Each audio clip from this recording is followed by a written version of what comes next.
I mean, I didn't really pick up the guitar and decide this is going to be my career. I wasn't really that kind of kid that had like Kiss posters on my wall and I want to be a star and I want to go out there and be a rock star. Because I was really into a whole different scene, which is much more extreme musically. I started off, you know, with the punk and hardcore when I was 11, and then I got into metal, you know, Metallica, Slayer, stuff like this. And then I got even more extreme into death metal and all this kind of stuff. And that was before that music it wasn't really about making money or a career, you know, it's more just for the love of the music. And that's when I started playing guitar, you know, trying to emulate, you know, people like Dave Mustaine and the guys from Slayer and James Hetfield and people like that. That's really, I didn't really see it as a career. For me, it was just about playing, just about the music.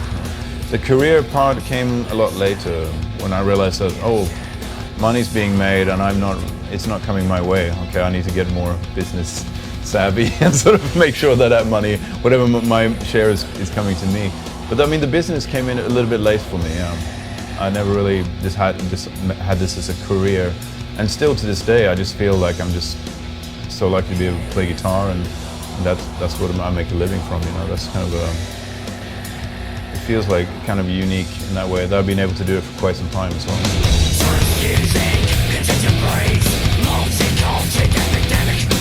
When I die, I would definitely like to be buried with a guitar. That would be great. I don't know if there, you know, I'm not a religious person in any shape or form, but if there is an afterlife, you know, one can never be sure. I mean, I'd go crazy if I didn't have a guitar around, so I'd probably bring this one. Or the white one, maybe. It's got a bit more, you know, afterlife type feel.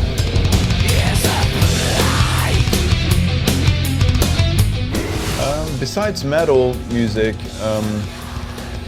I listen to a lot of, well, metal, I don't know, depends on how you define metal. I don't really listen to a lot of aggressive, extreme metal that's current. I tend to listen to the stuff that I grew up on, and I think that's probably true for most people. You just kind of get stuck somewhere. But I like to go back as well. I listen to a lot of the older stuff from the 70s, which I didn't grow up on, but I went back and discovered the roots of hard rock and metal. You know, Black Sabbath and, yeah, Deep Purple, Mountain, you know, bands like that. I really like that kind of atmosphere as well. More, just a different, obviously different recording techniques, a different sound, different approach, more groove. And I try to apply that a little bit into what I do as well. So I like the whole classic rock, hard rock thing in the metal and then into death metal. So I cover some ground there, I guess, but it's enough for me.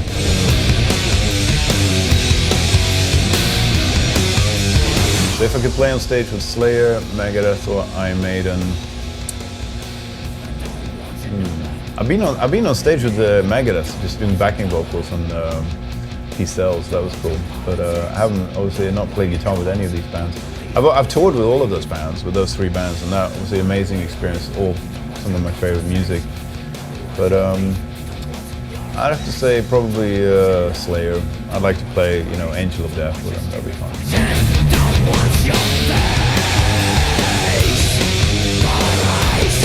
I would never break a guitar on stage, I don't think. I have thrown a guitar, but it didn't break. But at some point, but I'm not really. I don't know. I think I love guitars too much. I just, you know, I don't think I could destroy a guitar really. It's a bit. That's kind of an iconic image of smashing a guitar. You know, Pete Townsend and stuff like that, or Jimi Hendrix. But you know, I don't really see it as something that it's not a part of my repertoire.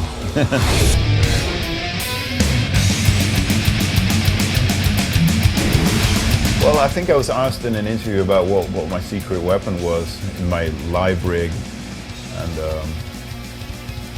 I probably said he's probably referring to that I said something about my wah and how I use the wah pedal. But it's nothing. I don't know. It's not that special. It's just that I know how to use it. A lot of people just kind of go like this, rock it back and forth without any rhythm, and they don't use it to enhance what they're actually doing on the guitar. They just use it without any rhythm, no feel. But so once you've nailed that part of it, I mean, everything I got from as far as that goes, I really got that from Michael Schenker. So he's one of my favorites.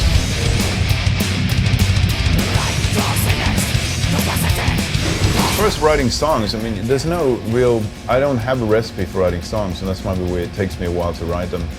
A song, the original idea can come from anywhere. It could be a melody, and I just hum it into my cell phone and save it, or then when I get back home, I try to figure out what it was, and you know, or it could just be a riff or a drum beat that I come up with, or it's just there's no real set. I don't have a set method for writing songs. I just try to collect as many ideas as I can. I put them all on my computer, and then I kind of, when the time comes to actually, I have a hard time writing on the road. So when I'm home, I need a couple of weeks at home to sort of calm down, and then I start getting restless again. Then I start looking at all the ideas and combining. Oh, this might work as a verse, and this could be a good melody for a chorus or a pre-chorus, or you know, you just piece it all together. I think the kind of music that I do with Arch Enemy is kind of, it's like building, it's a jigsaw puzzle, you know. It's all these little parts, little intricate little pieces, and it's fun. It's not like writing a rock song, which is also cool, which is just some chords and a riff. Right? There's like a format for it. With Arch Enemy, it's a bit more psychedelic in that sense. It's you could just do anything really. You could have a song that's 9 minutes long or just 2 minutes long. There's no set rules really. You know? So I like that kind of freedom.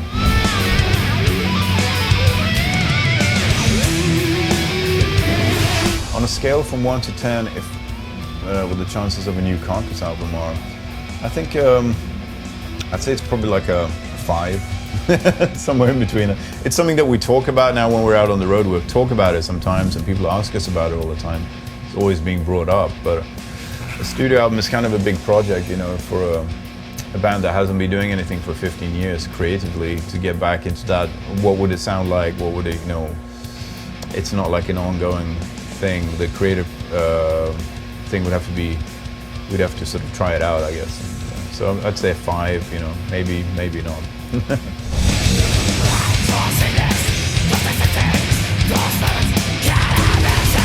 Well, as far as warm-ups go before the show, I just usually run. I have a little practice amp backstage, and I just kind of run through a bunch of the riffs. I don't practice a lot of scales or anything. I kind of play the stuff that I'm going to play in the set.